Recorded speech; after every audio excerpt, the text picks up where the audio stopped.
Digital platforms ఒక రకంగా mail చేస్తున్నాయి, ఒక రకంగా పుస్తకంలో చదివి ఎదురుకుండా పుస్తకాలు అంటే మళ్ళీ రిపీటెడ్ గా మనం చూసుకోవాలి, ఎదురుకుండా కనపడుతూ ఉంటుంది.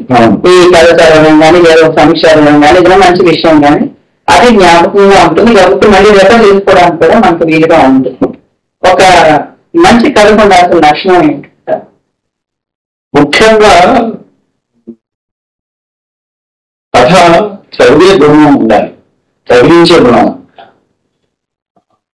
అంటే చాలా చదివాను కానీ ముందుకు వెళ్ళలేకపోయాను. వాళ్ళు ఆ కరువు అది ఇది తర్వాత శైలి మనం ముందుకు వెళ్ళలేము.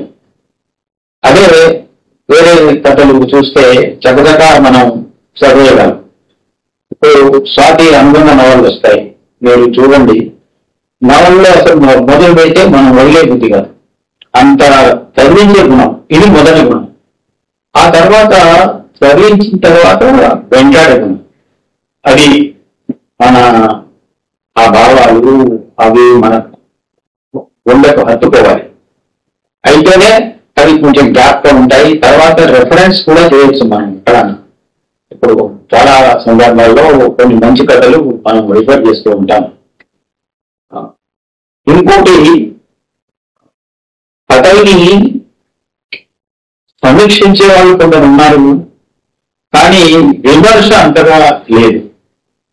కొందరు సమీక్షలు చదివి విమర్శలు చదివి కూడా పుస్తకాలు కొనేవాళ్ళు ఉన్నారు. సో అలా ఉంటే దాని ప్రాచుర్యం ఉంటుంది. ఎంతసేపు గాలివాన అంటే కుదరదు. గాలివాన కంటే ఎన్నో మంచి మంచి కథలు తెలుగులో ఇప్పటికీ వస్తున్నాయి కానీ దాన్ని మోసేవాళ్ళు ఎవరు లేరు.